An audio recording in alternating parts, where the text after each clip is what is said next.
By the 1930s, serials were definitely grade B fodder, produced as cheaply as possible by independent, often fly-by-night producers on Hollywood's Poverty Row. Dr. Marshall, the Scorpion. You. Good. The westbound and Hurricane Express are going to crash. Ironically, one of the biggest stars in motion picture history cut his teeth in a trio of early 30s serials. John Wayne. What are you doing? I'm going to try and sidetrack one of those trains. You can't make a landing here. You crash up the train. I've got to take that chance. We can't let those trains crash. Wayne worked for independent producer Nat Levine, whose Mascot Pictures specialized in serials and tried to give the kiddie customers as much action and adventure as possible within its limited means. Teenaged Frank Coughlin Jr. co-starred with movie veteran Harry Carey in Mascot's 1932 serial version of The Last of the Mohicans.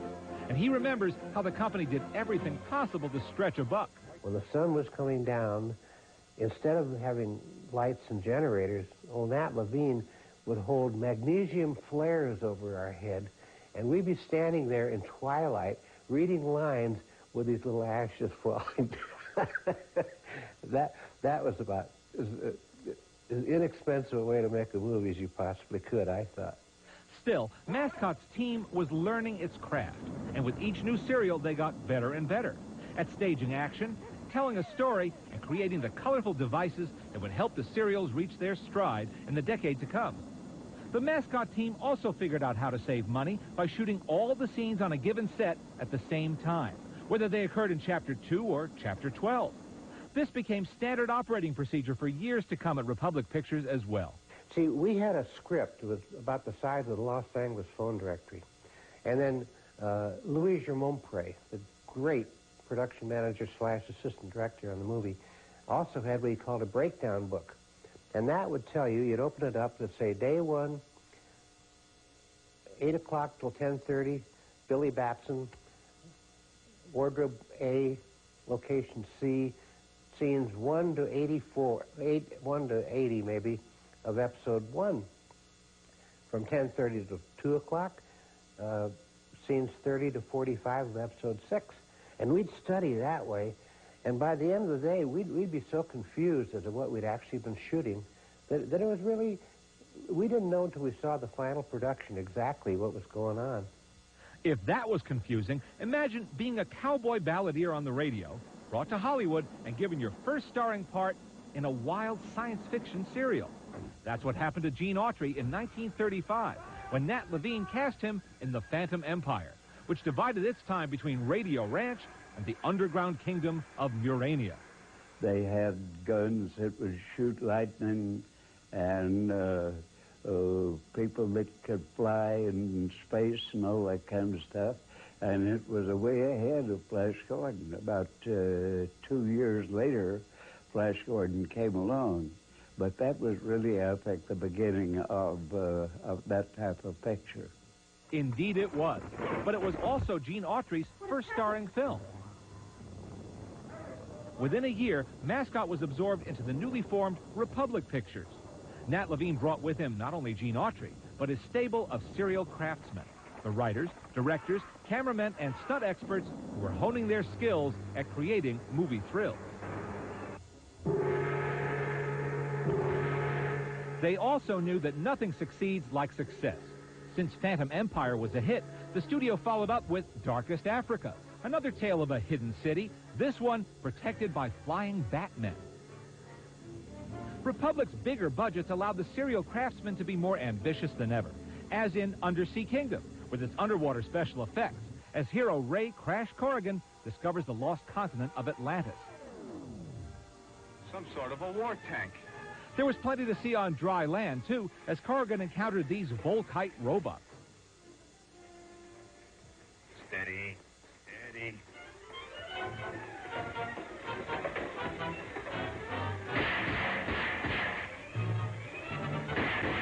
It was the studio's next serial, The Vigilantes Are Coming, that started to solidify a winning formula, combining high thrills, plenty of stunts, and a masked hero, In this case, the Eagle, a Zorro-like character played by young Western star Bob Livingston.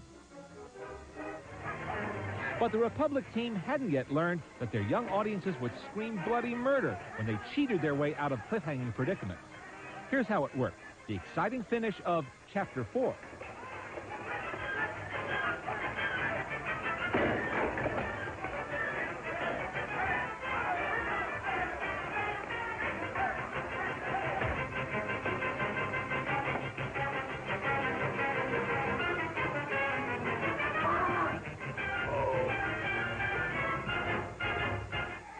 When the kids came back 1 week later, Chapter 5 would begin with a recap of the previous week's action. But when the moment of truth arrived...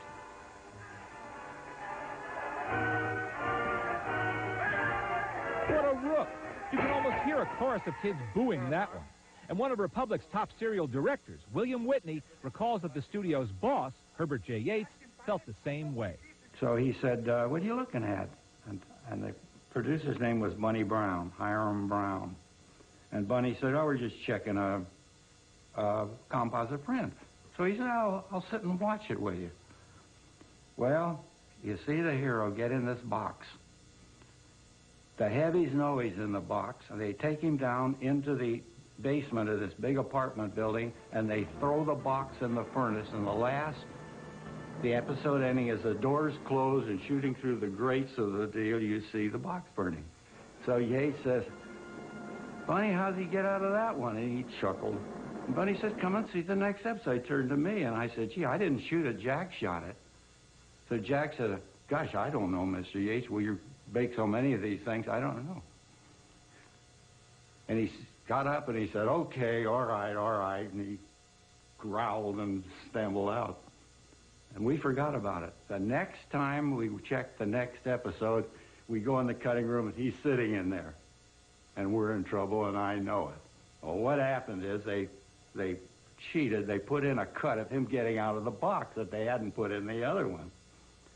So he goes, bzzzt, and the buzzer sounds, and the lights come on, and he glares at everybody, and he proceeded to give us a lecture about cheating little kids, how it can affect their whole lives. And I thought he was going to fire us. The escapes in serials were known in the trade as takeouts, and the best ones tried to be honest in the resolutions to their cliffhangers, like this one from 1943's The Tiger Woman. Now that's worth a cheer from any crowd. We ride with the beat and the dip for today. Zorro. Here was the perfect serial hero, a modern-day Robin Hood whose identity was hidden behind a mask. No real nuances, but a hint of mystery. Just right for the serial's predominantly youthful audience. No wonder Republic returned to Johnston McCulley's character several times over the years. Now I ask you to repeat your oath with me. I solemnly swear to uphold the Republic of Mexico. In Zorro's Fighting Legion, it was Reed Hadley behind the mask, an actor whose striking voice was heard in countless other serials as well. I will be loyal and always strive to be a worthy member of this fighting legion.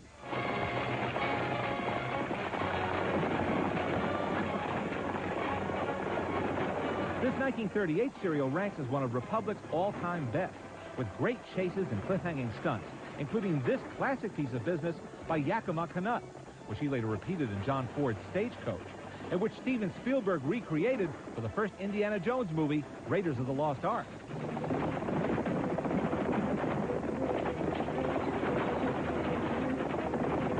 Still, the stuntmen couldn't carry a serial all by themselves. The foundation of every good serial was a dynamic hero. But how to fashion a new and interesting leading character each time out? That was the challenge for serial writers like Barry Shipman. I had to be young and hard. I enjoyed it. I enjoyed making up things. When I was a little kid, I got rid of the monster under the bed with some Superman portrayal that I gave myself. And I think that's the whole secret of serials. You build a big villain, and then you get rid of him with a hero. Some heroes were comic book figures, like Spy Smasher, starring Kane Richmond. Like many serials made during World War II, this one had its leading man battling Nazi agents, stirring patriotic fervor in its youthful audience, and giving them bad guys really worth hissing. Spy Smasher was jam-packed full of action, as in this classic cliffhanger.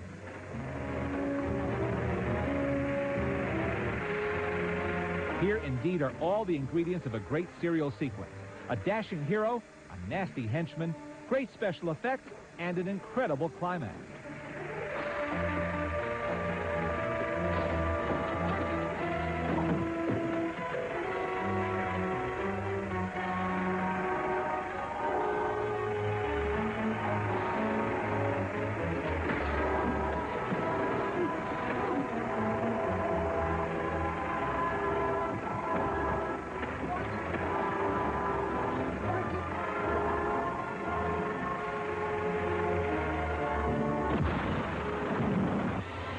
Football star Slingin' Sammy Baugh was recruited around the same time to star in a serial, King of the Texas Rangers, which put the former gridiron champ into a modern Western setting, and then had him matching wits with agents of enemy sabotage.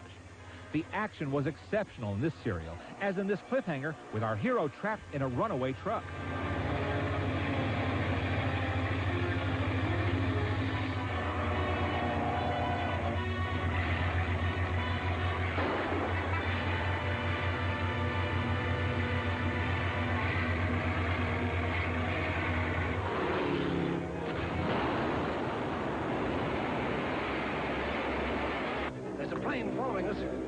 The villain in King of the Texas Rangers, a fifth columnist, as enemy agents were known during World War II, is played by Neil Hamilton.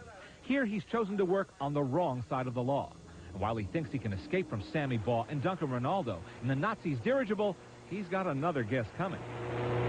Maybe you'd better bail out now. No, I don't think so. We chased these hombres long time enough. I think I paid for the finish. Okay, Pedro. Get ready for the dive.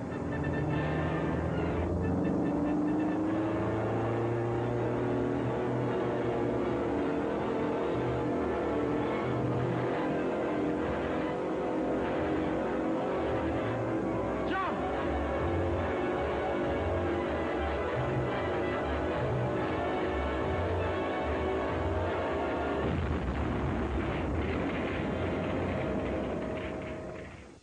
Don't move. Our plans have changed, Mr. Rex Bennett. Rod Cameron played American Secret Service agent Rex Bennett in two of the most exciting serial adventures Republic ever produced, G-Men versus the Black Dragon and Secret Service in Darkest Africa.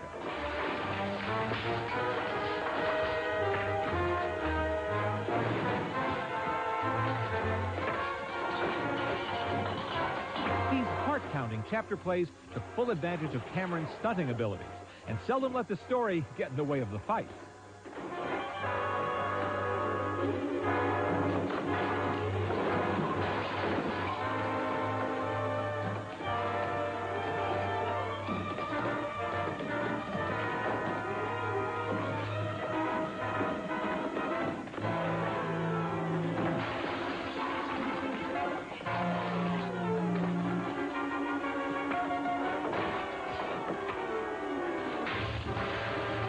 One of Republic's most ingenious ideas was to build a serial around a trio of acrobatic heroes, daredevils of the Red Circle, starring Herman Briggs, Charles Quigley, and one of Hollywood's most versatile stuntmen, one-time AAU champ, David Sharp.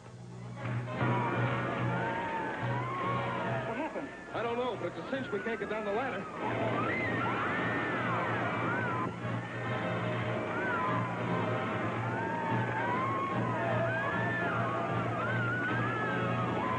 Slide. Get going. Stuntmen still had to double the actors for really dangerous scenes, but having one bona fide stuntman as a star and a champion athlete as one of his co-stars didn't hurt. This serial features some of the most exciting scenes in Republic history. One chapter ending had Charles Quigley riding through a newly built tunnel, unaware that the villain, known only as 39013, is plotting to destroy it. The writers said they'd like to have some water coming down a tunnel chasing a guy on a motorcycle. Can it be done? So we went downtown, and Los Angeles wasn't quite as busy in those days. And right near the city hall, we found a tunnel that was all white inside, white tile. We could shoot in there practically with no lights at all, so we could afford that. And we got a permit to go down there, and I shot the chases down there one day. Then it was up to the studio's resident miracle makers, Howard and Theodore Lydecker, to build a miniature version of the same tunnel and flood it with this phenomenal scene, a triumph of clever editing, convincing effects, and heart-pounding suspense.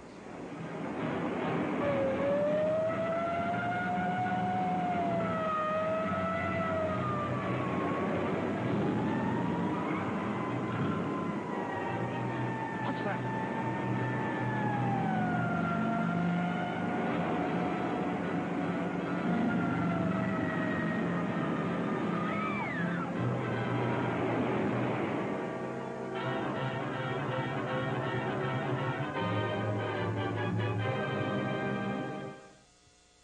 This is the Masked Marvel speaking, Miss Hamilton and Mr. Crane. The story of the Masked Marvel revolved around the hero's hidden identity. Kids spent 12 weeks guessing which of these four men was the Masked Marvel. In fact, the only man who ever donned that mask was stuntman Tom Steele. He performed all the action, though he received no screen billing, and had another actor dub his voice. Masked Marvel. Yes, Miss Hamilton. I'm sorry I startled you. We've met before. I'm one of the four men who just left here. But your voice. That is part of my disguise.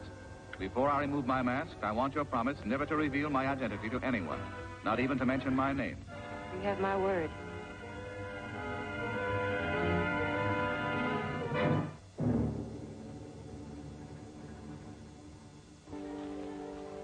You're very gullible, Reardon.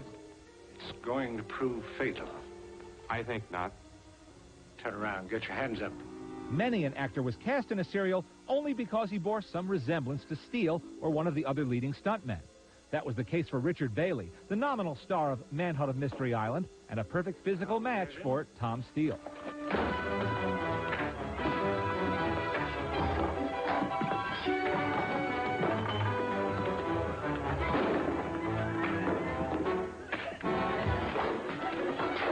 Clayton Moore, who starred in a handful of Republic serials before gaining immortality as the Lone Ranger on television, remembers one time when he had to fight Tom Steele and he came a bit too close with his punch. The director says, "Print it. Beautiful. Great fight." So I walked out by the camera, went in back of the camera and looked down, and Tom Steele was just coming to. I had connected with him. I hit him. I didn't want to do it, believe me. He was such a nice guy to work with. And while precautions were taken and experts were on hand to do all the risky stunts, danger still lurked around every corner when a serial was being made. Clayton Moore will never forget this scene from Jesse James Rides Again. I think I can stop it. Hay wagon headed for me. I hit the ground, and they tripped the hay wagon at the same time. And it missed me, I would say, about a foot, maybe 2 feet, and that was it.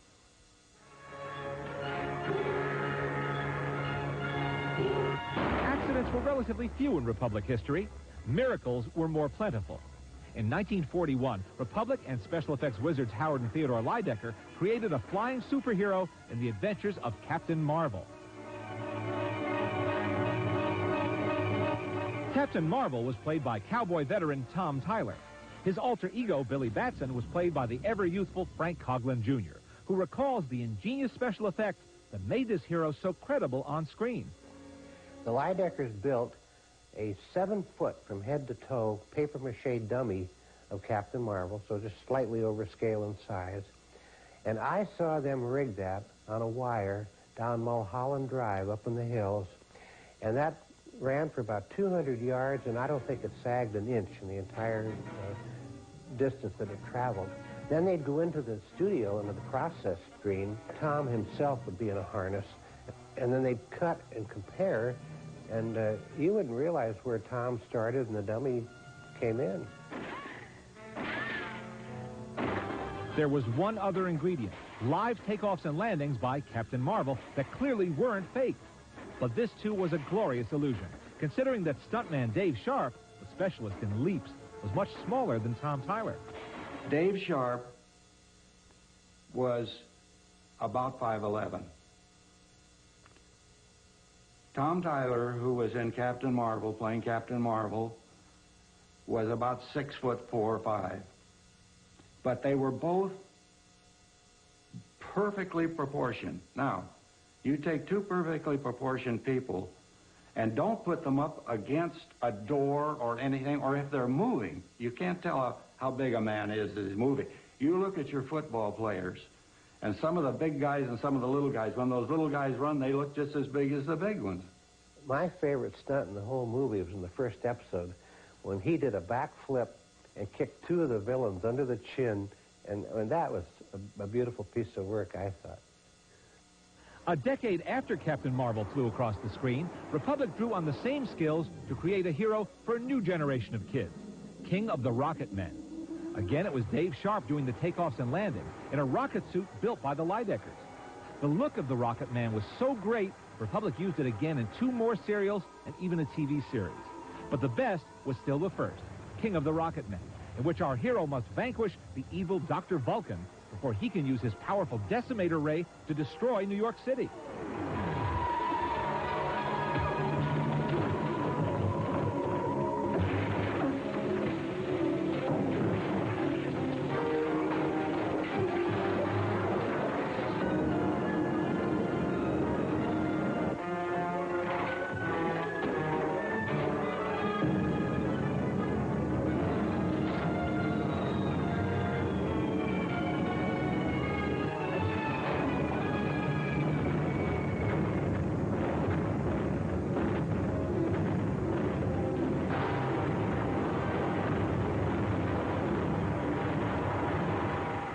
Monarchy is going to survive. Throughout the month of May, take an in-depth look at the British royal family, from the stories of scandal to the secrets of the crown. The whole royal family is in a bit of a mess. And watch for the Monarchy Sweepstakes, your chance to win a luxury trip to London. It's Monarchy Month, here on A&E. Time Machine returns to Cliffhangers, adventures from the Thrill Factory. You haven't got a story till you've got a villain. And making up a villain is fun. Many of the serial villains hid their identity behind a mask, an extremely effective way of stimulating audience interest by keeping everybody guessing the bad guy's identity week after week. In The Adventures of Captain Marvel, the question of the Scorpion's identity was teased with great delight by the serial's writers. You see, the power-hungry villain was actually a member of this archaeological expedition. Each man holds a valuable lens. So, chapter by chapter, the Scorpion kills off members of this team in order to steal their lenses, eliminating one red herring at a time. But just to make sure the savviest kids in the crowd wouldn't guess the masked villain's identity too easily, the Scorpion wasn't played by the actor whose face was revealed in the final chapter. Film buffs today recognize the voice of Gerald Moore under that mask. But like Tom Steele in The Masked Marvel, he received no screen credit. Remove the gag, but don't untie his hands. Kids came back for 12 weeks to find out who was under that mask. Are you ready to tell me? Yeah. I'll not only tell you how, I'll show you how it's done. Shazam! So who was the Scorpion? We can't give that away. I'm going to show you how you've been misled by an imposter. The Lightning was one of the most colorful of all serial villains. In his jet black outfit, he cut an impressive figure in Fighting Devil Dog. Soon I will be ready to dictate to those fools below us with their armies, their battleships, and their guns. The power of electricity can rule the world, Professor, and we control that power. He was also more than a little vain. I am never suspected. I move amongst those most anxious to find me out. The fools. Perhaps they think I'm too unimportant for them to suspect. No one will ever learn the identity of the Lightning. At least one villain rated star billing in a serial, the mysterious Dr. Satan, played by versatile character actor Eduardo Cianelli, who battles a masked hero known as the Copperhead. But Dr. Satan had a most unusual henchman, a towering and menacing robot.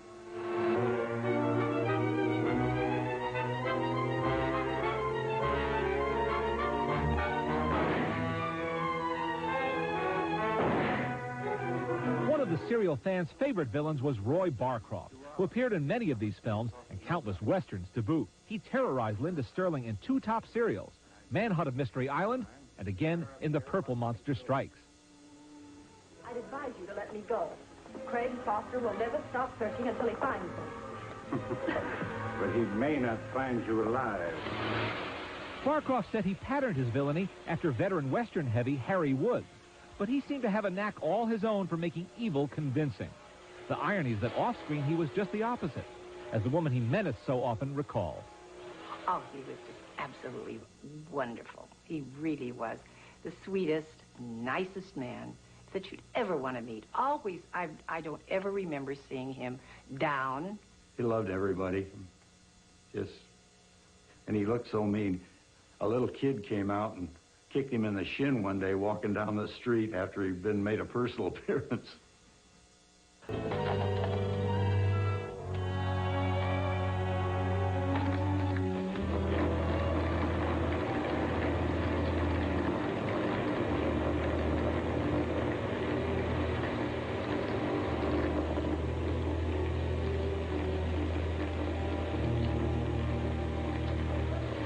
In 2 minutes, those spears will touch. When they do, you die.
How does she escape?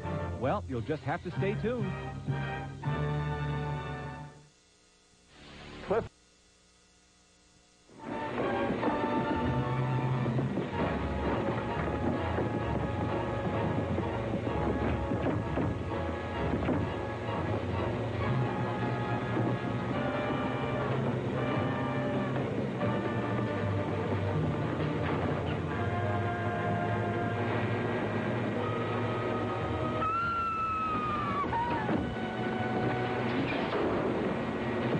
That for a heart stopper. The women in serials, like Linda Sterling, were usually pretty and often plucky. In some storylines, they simply tagged along with the hero. But in many cases, they willingly faced danger and stuck their necks out to capture the bad guys.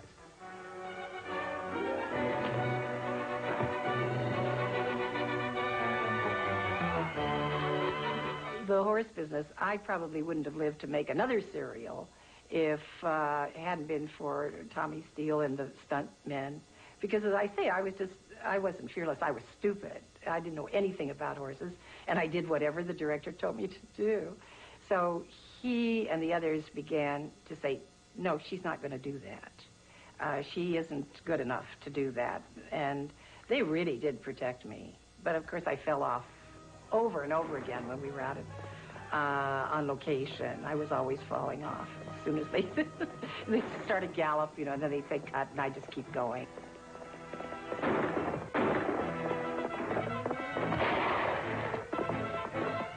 Sometimes women were doubled by men, but Sterling's usual stunt double was Babe DeFries. Though she was stockier and shorter than the actress, they matched extremely well. And DeFries' presence meant that Linda didn't actually have to swing on those vines. I remember getting up in the tree and taking hold of the vine, and of course then they would say cut, and then I lost my balance and I'm hanging on the vine, squeaking and saying, why am I up here doing this when I could be doing Shakespeare, or words to that effect. A short time later, she had the distinction of playing the screen's only female Zorro. I'm the only female Zorro that has ever been in existence. But that was the next film. And so I had another, really good part. I guess those were the two best. Another plucky heroine who specialized in Western serials was Peggy Stewart. In Son of Zorro, she found herself a damsel in distress and predicaments worthy of Pearl White herself.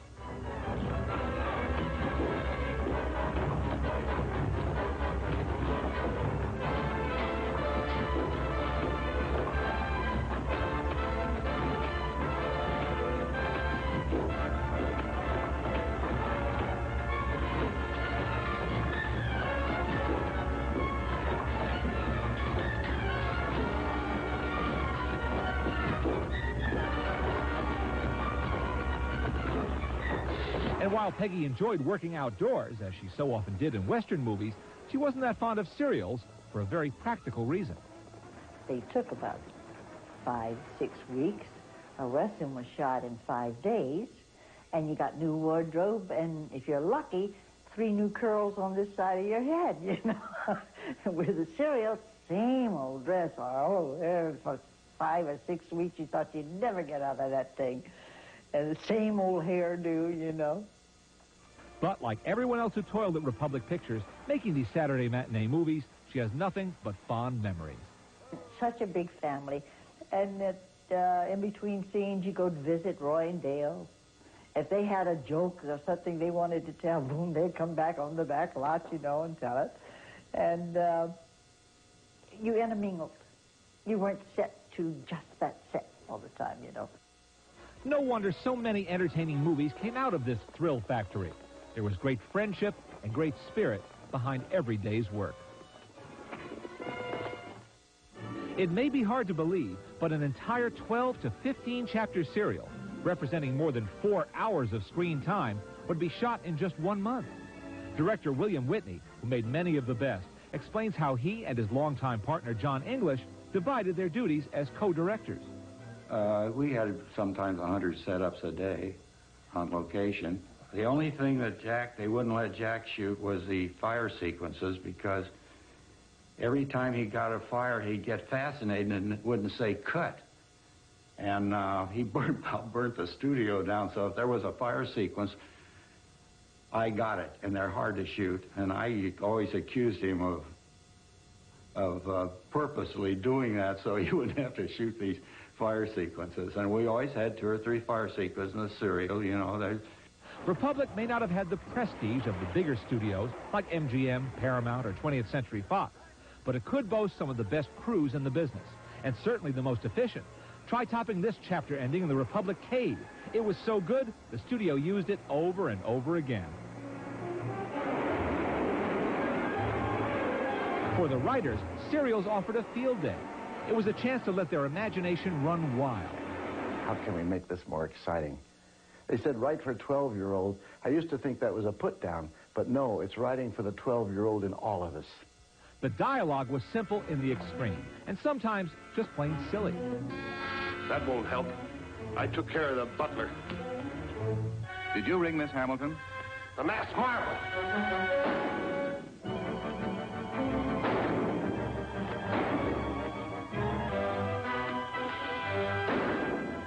I'll be back. Don't leave the house. If we can beat her to the crossing, we'll make it. Serials also had certain conventions that audiences came to know and expect. It's doubtful that serials could have existed if railroad trains didn't cut across roadways.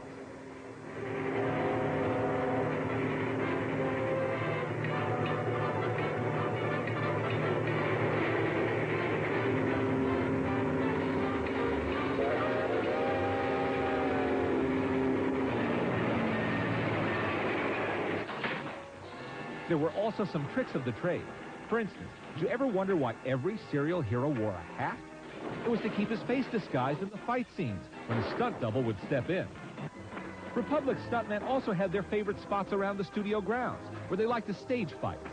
Many times they would use one of the sound stages, only thinly disguised, as each one had a stairway and a catwalk, which lent themselves to good staging possibilities. When turned loose, these stuntmen were the best in the business. And in the exciting finale of Spy Smasher, Tom Steele and David Sharp pulled out all the stops, doubling for hero Kane Richmond and villain Tris Coffin.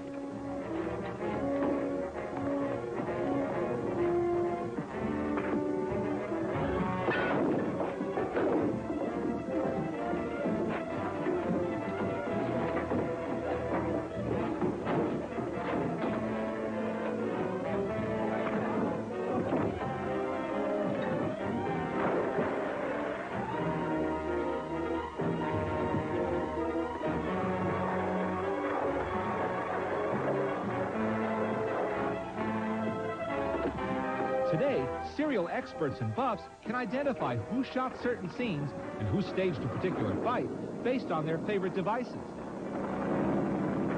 Director Spencer Bennett had his own unique brand of fight scenes. As a stuntman, loved Spencer. And Spence could never tell them. Everybody sort of sit back and wait for Spence to direct the first stunt scene. And he could never tell them, boys, I want you just to, Tommy, if you will hit this glass and take a roll and do this and do this and do this. He had to show them. So he's saying, now, fellas, I want you to hit this glass, and he's doing it, and he'll take a roll on the bar, and he'll turn, and he'll suck the guy, and he goes all the way down the end of the bar, and he literally winds up with his head down in the barrel, still giving direction, you know. They couldn't hear him or anything, so they waited for him each time. Bennett's fights were athletic and had an anything-goes quality. You knew Bennett was directing because his stuntmen were always throwing things at each other.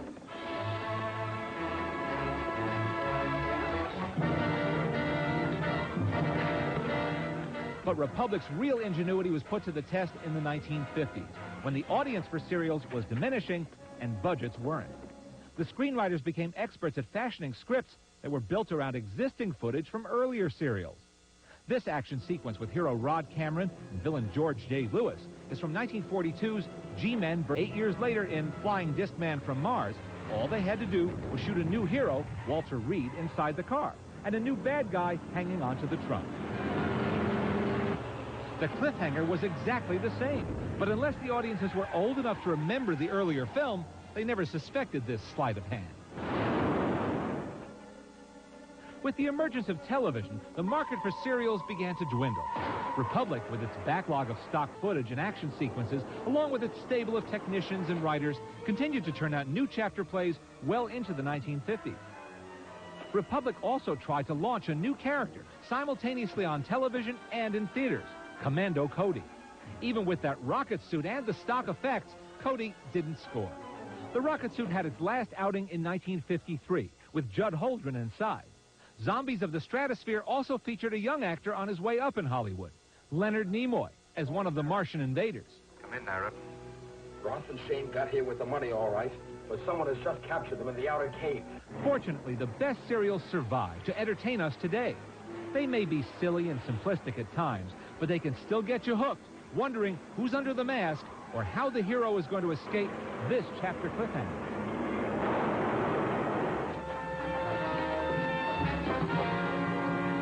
Serials appeal to the kid in all of us, and if we refuse to grow old, they won't either.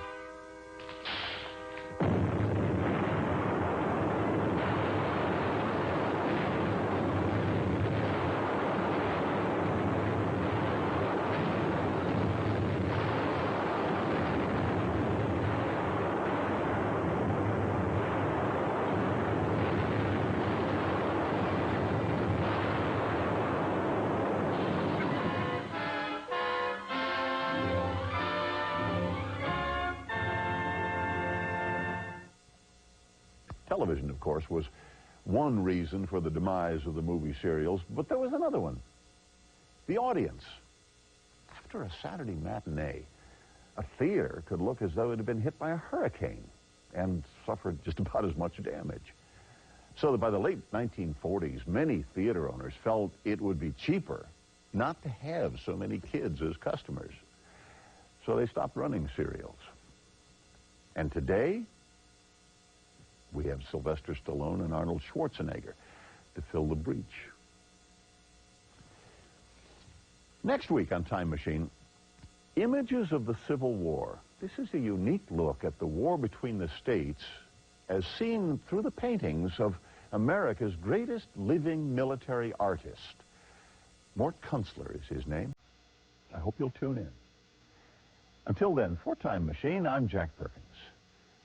Thanks for watching.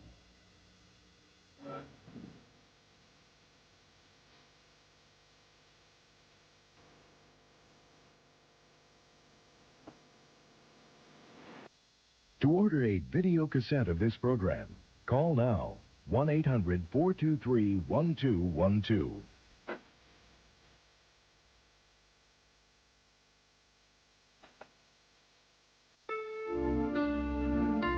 Sunday. Did you know there are more organisms living on your body than there are people on Earth? Cameras reveal their point of view on Life Sense, our lives through animals' eyes. Now, Bill Curtis goes into the heart of the L.A. riots on investigative reports. Next on A&E.